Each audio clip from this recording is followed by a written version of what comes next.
Namaste and welcome to this exciting episode of Sattology Debunking Mythology. Sattology means science or truth, the study of truth. Opposite to that is mythology, which means science or study of fake, lie, or imagination. Okay, so I have a very, very special guest today, and I'm sure you're going to learn a lot. So put your notebooks on. It's very rare to get this kind of person and learn. Let's see what he shares with us. Welcome to the show. Thank you. Thank you. I'm so excited to be here, and hopefully I can serve your audience at the highest level. I'm sure. I think given your track record, you have helped so many people. And your association in the industry is also very inspiring. So, Gene, where do we start? Like, what inspired you to be in the sales world? I think you are one of the top salespeople in this industry right now. Well, there's a lot of top salespeople out there. Like, it depends on what you're selling and so forth. But you know what? I was blessed with a lesson early in my life that said, service to many is what leads to greatness. My dad talked about that. Now, my dad was a laborer. He worked in the cattle community in Sioux City, Iowa, a small town. And he was a blue collar worker. But he kept saying, is like, the more you serve people, the better you will be. And that rang true for me. And I'm not talking about like serving people, like doing something for them, but you can do little things: a smile, opening a door, an acknowledgement, a have a good day. That lesson has stuck with me from when I was a teenager. Serve other people. What I found, though, was that in a sales role, if you truly believe what it is you sell, if you believe what it is you have can actually improve somebody's life, make their situation better, or solve a problem for them, then I had a match. Serving people, helping them buy things that made their life better. Excellent, because I think that's what is the essence of doing something. So what you actually bring to the table here is, like, for discussion is, so you learned from your father and you practiced all your life, and then you did a formal education also somewhere? Yeah, I did formal education. I went to college in my hometown and got a business degree. Ultimately, that led me into being in a sales role. My first sales role was literally dialing 200 people a day out of a phone book, making cold calls to set appointments. And I thought after a degree, I would have all these, beautiful, amazing things like you see on television. But at the end of the day, I started at the bottom. It was not fun, I will add. But looking back, I would say probably the best experience of my life to be a person that's cold calling out of the phone book. I don't know if it gets harder than that. Maybe knocking on doors face to face might have been a little bit harder because you get a lot of rejection. And what it taught me was like, look, you have to get so many no's. It's okay to get a no. It's not personal. And at 22 years old, if somebody hung up the phone or had harsh words for me, it hurt me. It hurt me internally. And my leaders were saying, look, you've got to go through so many no's to get to so many yeses. That's when you heard about, the phrase that sales is a numbers game. To some extent, that is true. However, the better you get at what you do, what you say, how you articulate, how you set things up, how you make people smile, how you build rapport, the better you get at that, the numbers work more in your favor. And I was so blessed at a young age to have a leader that said, look, the better you get at your words, the better you get at the tonality, the better you get at pauses and not saying words like I had somebody teaching me that at 22 years old. And as much as I disliked this person because they constantly coached me, it was the best thing that ever happened. You know what I mean? Absolutely. No, Yeah. I started selling cold calling. And Okay. We share that then. We share that. And we used to sell softwares using flip charts. Most of the kids won't even know what is flip chart. The flip chart, yes. Screen 1, screen 2, screen 3, screen 4. That's how you used to sell. And it was left up to the people's imagination what it would look like. And when they would see the screen looking exactly on the flip chart on the software screen, they said, yes, exactly, that's what the things were sold. But it came much I later. love it. I love it. The early days. And when you think, one of the things that really helped me was framing what I was doing. Selling can have a bad connotation, but if you look at selling as serving, if you look at the fact that you're going to reach out to people because you've got something to offer them that may solve a problem or make their life, their business, their situation even better, if you can look at yourself that way, it makes rejection not as personal.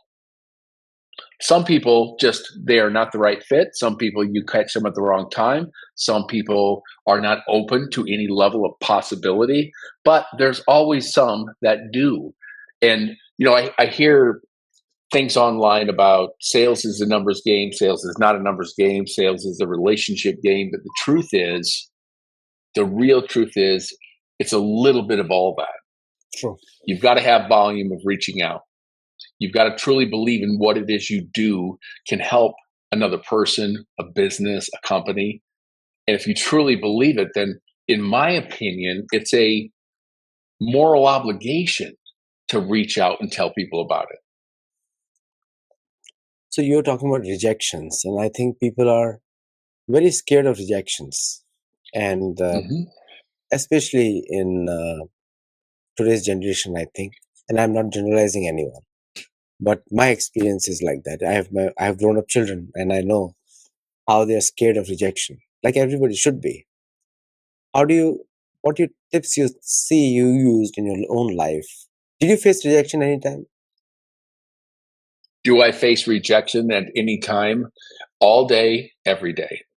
Great. here's something I teach. Here's something I teach my kids, and I don't know where this came from. I don't know if I heard it somewhere or what I know to be true is the answer to the unasked question is always no. I'll give you an example. Anytime we're driving into a parking lot, I've got my family with me, and I've got 7 kids, by the way, between me and my wife. I will always drive to the front row, and they're saying, "Just park, just park, just park." I'm like, "Look, we will not know if there's a front row spot until we drive up to the front row spot." And guess what happens? 5 out of 10 times, there's a front row spot. And I repeat to them, the answer to the question you do not ask is always no. If you can just get into a mindset of asking about a situation, asking about a problem, asking about what an ideal situation would look like, asking what it would mean to solve a problem, my friend, that is sales. And if you can get past people saying, no, not interested, okay. Because in my mind, I will move on to the next thing. I'll move on to the next prospect. What I sell, regardless, and I've sold many, many things over, 35 years of being in sales, is that it's whatever it is you're selling is not for everybody. But the faster you can get to asking smart, caring, empathetic questions, the faster you'll get to a no. A no is not a bad thing. A no says time to move on to the next thing. In your last conversation, you mentioned about gateway computers, and Yes. And we used to recommend hardwares, and gateway was one of them. We used to recommend hardwares. So, and you Correct. had a very interesting story over there. How you started with the company and how you were doing everything, sometimes even assembling the computers and making the hands dirty. Right? You mentioned that to me. So So, I mean, that also speaks of a burning desire to succeed you had. You have to succeed at any given point of time. So, what was the, how did you feel when you were doing those tasks and gradually moved up the ladder in Gateway? How did that happen? What did you do? Well, I at the time when I was 9 years old, 10 years old, and my parents said, "Hey, if you want to go play video games, you want to go to 7-Eleven and buy that burrito, like we don't have extra money to give you, and if you want to be able to do that, you need to go get a job." The only job I could find was delivering papers. And while in the moment I thought, gosh, none of my friends have to do this, but I have to do this. But it's probably the best lesson in the world. I was taught that if I want to go create something, then I need to go create something. There was no backup plan. I worked many jobs: a busboy, a furniture delivery person. I delivered pool tables. I worked in an ice cream factory for hourly wage. And while that was great and helped me, have a little spending money, once I found out about sales and I found out that you can make your minimum wage, but if you do a better job of selling things, that you can make more money. In my first real sales job where we sold athletic apparel, if I sold a pair of shoelaces with with a pair of shoes, I made an extra 50 cents. Okay, that was a Coca-Cola back in those days. If I sold shoe paint, if I sold additional coats and pants and sweatpants, that I would make a little bit more money. Once I understood that you get paid for the value you bring, and the value I brought was my enthusiasm towards what it is we had in that store. Once I got that fever, it never left me. And I realized that, the better I get at speaking, building rapport, being nice, asking questions, and then learning how to lead people into saying yes to things for their own good, by the way. I will add that, for their own good. And I thought, my gosh, I can make more money by just being a good person and helping them achieve their goals. And if I can ask their goals, their desires, their dreams with enough rapport, then my goodness, to me, it was easy. It didn't feel like selling. And when things don't feel like you're selling, if you're truly trying to serve people, then you don't have to be salesy. You don't have to be like, the the sales field gets this bad connotation for the bad actors in the sales field, but not every salesperson is that way.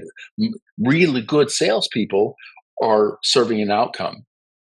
They're solving a problem. They're helping somebody make their life even better. They're helping people get out of their own way to say yes to go get something.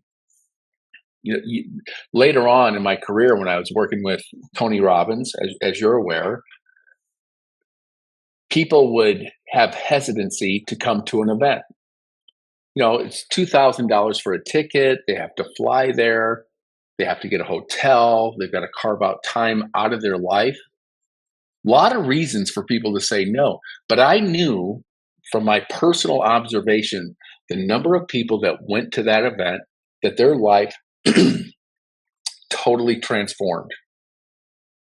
And I saw that with my own eyes. So as I was selling, as I was teaching others to sell, I was the vice president of the sales division. I'm like, your obligation is to get people in that room, because it will transform their lives. So I don't think using persuasion techniques, learning from the books from Dr. Robert Cialdini and Richard Bandler and NLP and all those things, I don't think there's a problem with that if your intent is to help somebody improve the quality of their life. I felt that it was my obligation to not just do it myself, but to teach the 20 to 30 salespeople, like, you have to help these people. Your job is to help these people. And regardless of what technology you're using, if it's Robert Cialdini, the laws of influence and persuasion, if it's Bandler, neuro linguistic programming, then your obligation is to use every tool you have in the box to get them to make a move, to spend a little money, to totally transform their lives. I don't feel bad about doing that because I know the impact it has in a positive way on people's lives, their kids, their business, their family, their marriage. I get fired up about that. No, it's a one thing I can notice by talking to you is you love what you do, and I can feel it. You love what you do. I think that's the whole strength you got, that you love what you do, and Thank you. especially when people go through a lot of struggles. It's like a diamond. You find diamond in a coal mine generally, and then you polish it. It becomes better and more expensive every day. The more you polish, it becomes more expensive. You know, Initially, it was found in a coal mine, covered with coal on all sides, and it Right. takes a lot of years and work on to doing that. And but for the audience, I'll say you can use everybody's experience, and you can jump that bandwagon also. I mean, it happens all the time, and good learners are always there, but hard experience always teaches. You mentioned the word value. So, how do you define value in your perspective, from your perspective? Well, from my perspective, it's all about the person you're talking to or the company you're talking to. Many times, companies, like my profession is teaching business organizations how to sell to other business organizations. And what can happen is people get locked into this the old school version of value, which is price, quality, and service. And that's important. Of course it is. But when everybody has good service, good quality, then the only differentiating factor is price. If you look like, act like, sound like everybody else, the only reason somebody would buy from you is because you have the cheapest price. Well, that's not always a good way to do business, because if you have what's called margin, profit erosion based on a sales team that is not trained on selling value, then you're going to be in a zero sum game. I have a client right now that's in that. They sell air filters, and they have the same air filters as their competitors while their sellers are trying to get deals. It's always about, I've got to lower my price. I've got to lower my price. And eventually there's a point where there's they are selling things, air filtration situations, that actually loses the company money. And because they're not able to add more value than price, quality, and service, because everybody says they have great price, great quality, great service. But when you can come to the table with market information, with trends, with really helping the buying team understand that whatever it is you're selling has, you know, possible positive impact on their business, or if they don't buy it right, has negative impact on their business based on market data. So I make a living teaching people how to sell not just price, quality, and service, because everybody does that. I make a living teaching people how to be experts in their market, how to understand challenges and issues at a high level. So not just buying the widget, but what does that widget mean to the overall success of the company? And when you can do that, when you can position yourself not as a seller, but as an expert, people will pay more. People will pay full price gladly if you do it right. You know, so PQ, you said price, quality, and experience and service. Uh, let me put it in a different way right now. Let me take you on the other side. Now, people who work, there is a fatigue, sales fatigue comes in, and people usually feel threatened with a sales job because it's every day is a new day, and every day is the same effort again. And people get burnt out because people prefer desk jobs, sitting in the office, having a defined 9 to 5 work hours. And in sales, nothing of that sort counts. So, what's the lifestyle changes that you need to be consistent over the years? Well, if you're going to be a great, let's call it salesperson, sales leader, sales manager, running a division, you've got to get comfortable with uncertainty.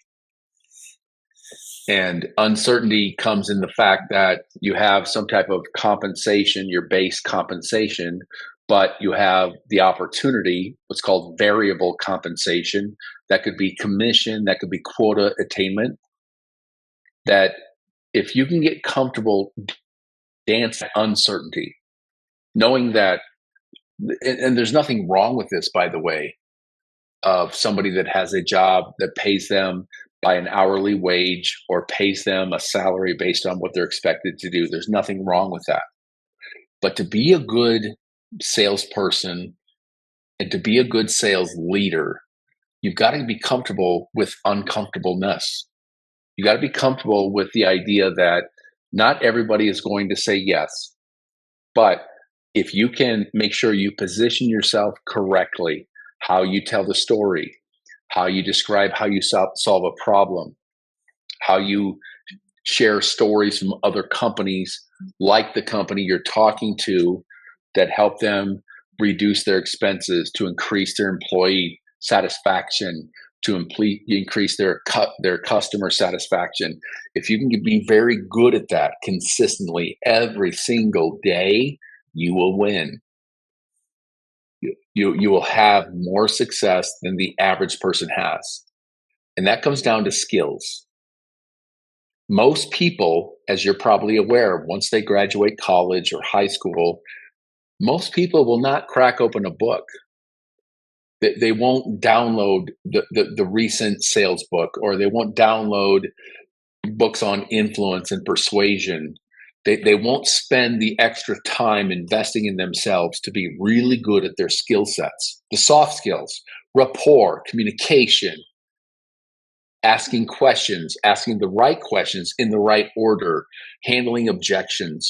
Most people will not do that simply because it hasn't been wired in their brain. Like, there are unlimited resources on YouTube for free, let alone resources on podcasts, let alone resources in written material like buying books, let alone resources like going to the seminar. One of the greatest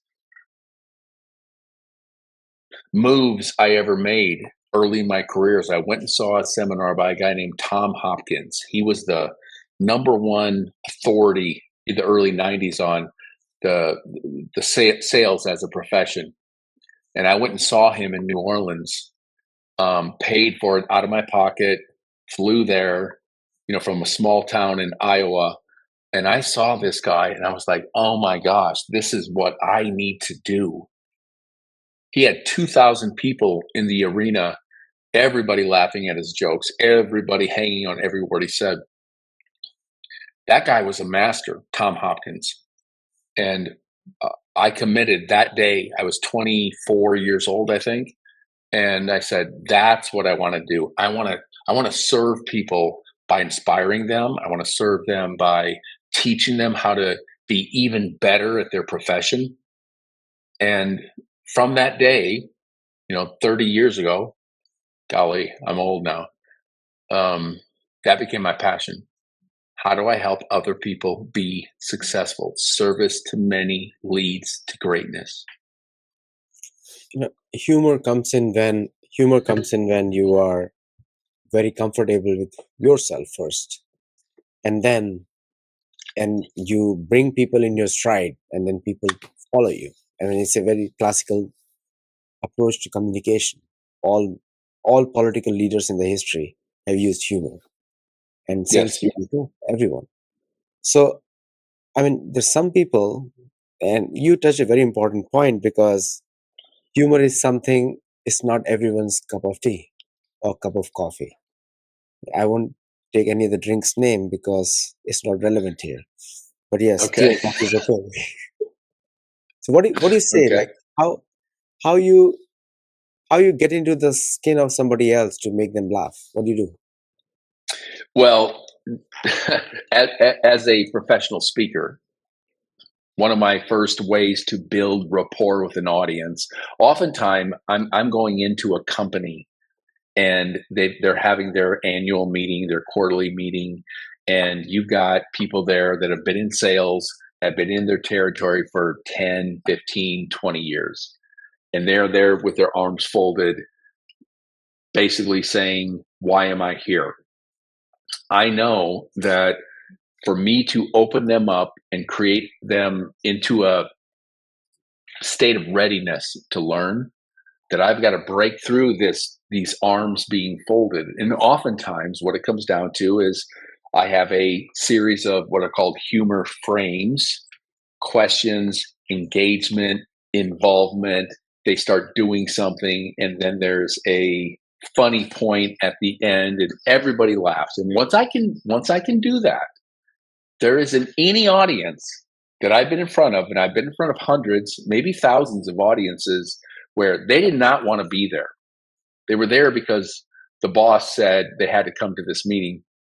But if I can break them down a little bit and make them laugh and help them understand I'm just a normal guy from a small town in Iowa that has had the opportunity to do some pretty extraordinary things, and I can share with them how that happened and who I listened to, what I did, what I read, how I trained my brain to be at a peak state, and help them understand that they can do it too. Once I can get there, then that audience is in a state of readiness. They're ready to hear what I am about to teach them.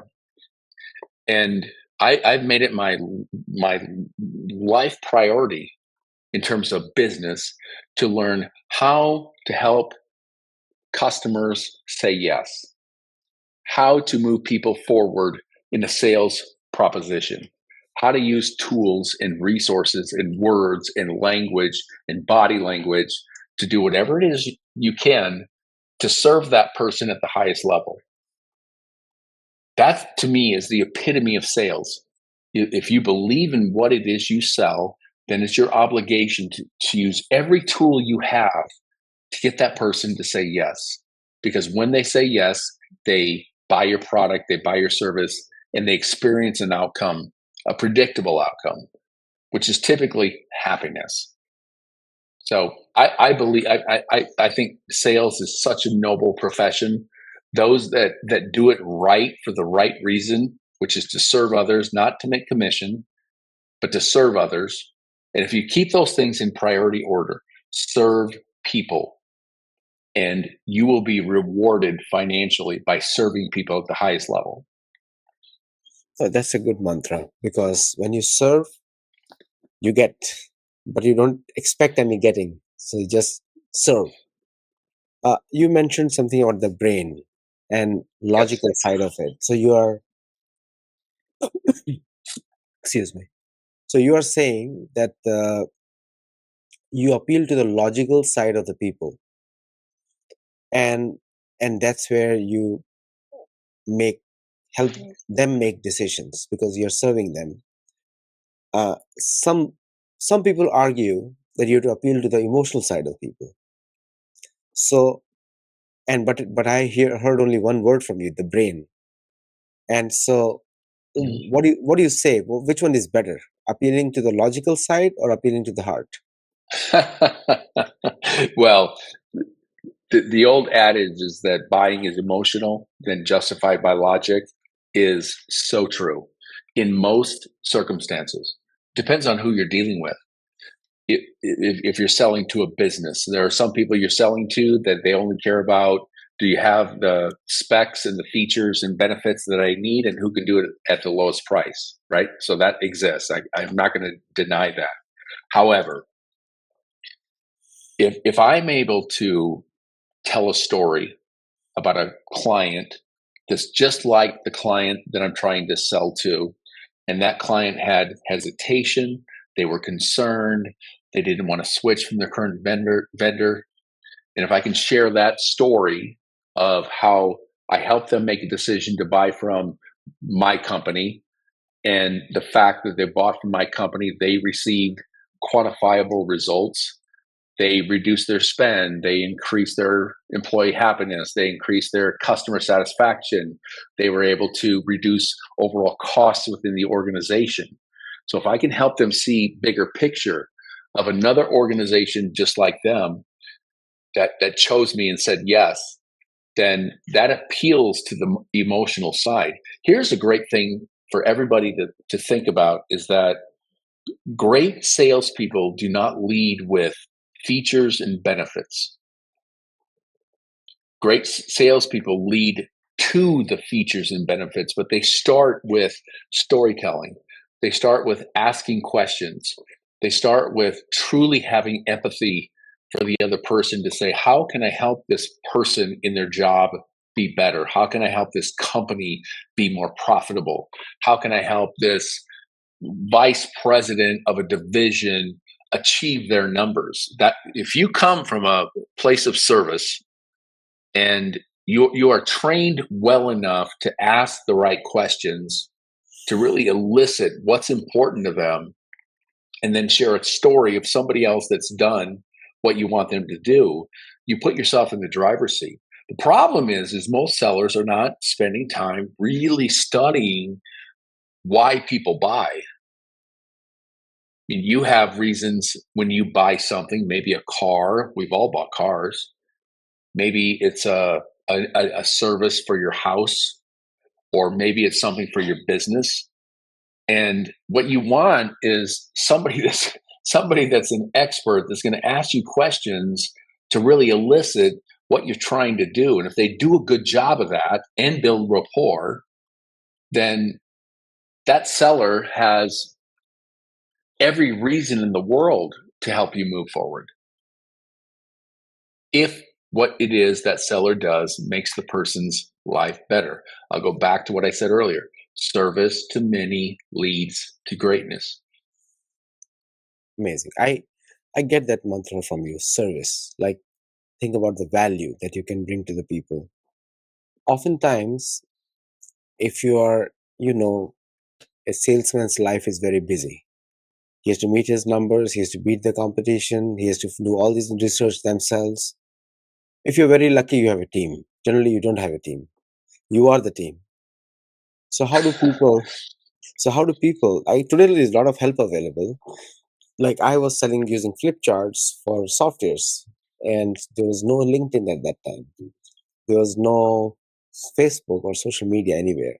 So we used to rely on phone books, phone directories, call Yep, people from been there, there, been and there. go to the section and then call people and then set up the appointments. So, but today there is a lot of help available. I googled you in the AI and I got the entire thing came up. Who is Gene McNaughton? And also you spoke to me personally, so I added all the things together.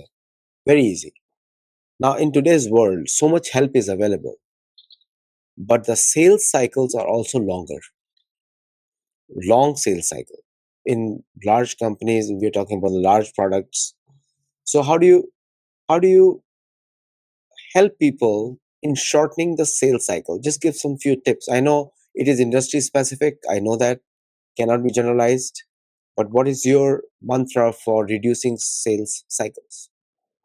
Great question. What I would say is it depends on what you're selling, it depends on the buying criteria, it depends on the market. There's a lot of things that pend whether a sales cycle is long or short. What I know to be true is that every organization has a decision authority network.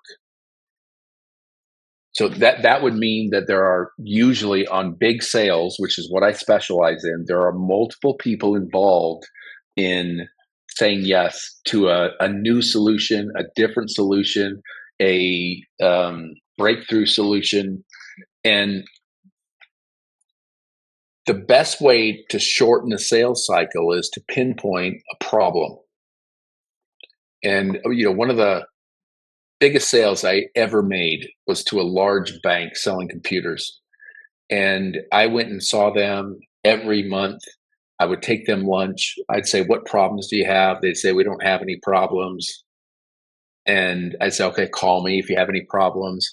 And then one day, while I was there with all their technicians, the people that worked on the computers in the building, and again, this was a large bank, a 15-story building filled with cubicles and computers.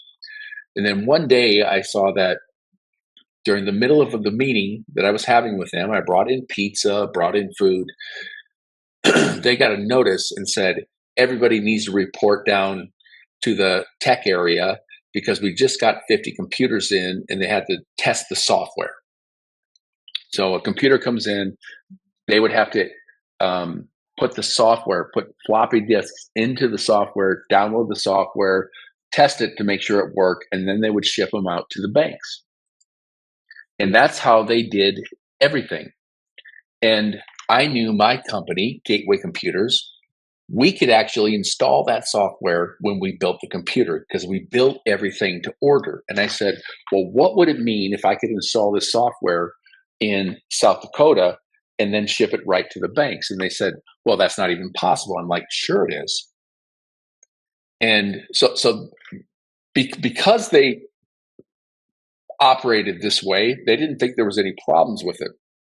What I found was that those technicians, there was 15 of them that were making, let's just say $20 or $30 an hour. They would have to drop everything they're doing to go to those computers, install the software. And I said, "Look, I can install the software in my home base, in my home headquarters, and then we can ship the computers directly to all the banks, the branches that they were opening throughout the Midwest, therefore saving all of that time, all of that hassle, all of the expense of having their technicians go install the software. I could do it myself." That eventually culminated in one of the biggest sales in the history of my company. And I want to emphasize this. They did not think they had a problem. But once I was able to see something and go, "Wait a minute, you do have a problem, and I can shorten this whole situation." And then eventually this bank did a total technology refresh. They bought new computers for every single branch they had. And because I was able to install software when we built the computer to load it on the hard drive, it saved them millions of dollars and also positioned my company as something different than what everybody else was doing. So Yeah. sometimes people don't even realize they have a problem. And if you're truly trying to put yourself in the other person's shoes to say, "How do I make this person's life better, their business better, their work life better? How do I stop them from having to, work overtime and be away from their wife and kids and family?" I was in total service mode. And because of that, because I was looking, we made it the biggest at that time. It was the biggest sale in the company's history, only because I was constantly looking for, how do I help solve a problem? How do I help make their life better? How do I put myself in their shoes, knowing what at least what I believe they know. And if I could interject something that could make their situation even better, then, that's worth, I mean, come on, that's worth everything. Very true, very true. And same experience like earlier when we used to sell software. So after the customer has paid millions of dollars, they get a CD. Used to get a CD. Right. Hello, can you hear me? Yes. Yeah, okay. It became blank for some time. I'll edit that part. Okay. So Okay. so we had all that experience earlier when we were selling software, delivering only a CD or DVD. Have you seen that? We used to sell Of the big course. software and the DVDs were delivered. DVDs came later on. And then you should burn a DVD and then it's going to come and every computer has to be installed. We did all that cycle. So thank you very much, Gene, for coming today and sharing these valuable inputs. And I think for the viewers, if Gene agrees, we'll have a part 2 of this discussion. Uh, we'll go deep into this discussion about the mindset and the additional trainings which people might need to become successful in the sales world. For me, and I think for Gene also, sales is everything. Believe me, sales builds companies, and that's where you start the company. Like if any entrepreneur comes and tells me, I want to start a company, I said, get a customer first, and then you start a company. Yes. You agree with me? You know what? Selling things solves a lot of problems. A lot of problems. That's It's not the answer to every problem, right? Sometimes you can sell more than you can deliver. Sometimes you can sell things that you think is going to take 2 weeks to do and it takes 5 weeks to do. I mean, there's always challenges and issues, but any company, any entrepreneur, you may have the most beautiful widget, whatever it is you're selling, the food, um, the product, the service, but if you can't sell it, you're not going to be in business for a long time. The right. hardest thing is selling, and people take it for granted. People take for granted that their special sauce, their widget is going to be sold with no problem, and in some cases that works, but in most cases it requires a skilled person to be able to find a customer, to have a conversation, to convince them to say yes, to allow them to experience the benefits of what you do. And if you do a great job at that and you get feedback from the customer after they've received the benefit, that would be called a case study or a testimonial or a Google review. The whole cycle works, but the cycle is precedented on serving that person and helping their life be better because of your intervention. So in part two, if we're going to have a part two, thanks for teeing that up. I'll walk through the details of how to do that. I've been teaching this stuff now for 20 years and wrote a best-selling book on how to serve people at the highest level, how to hunt big deals, how to keep your customers, how to grow the customers you have. That has been my life's mission. And it's all through serving them. It's not through selling them, it's through serving them at the highest level. Thank you, Gene. And thank you for all the viewers for watching. Do let me know your feedback after this show. Bye. Thank you.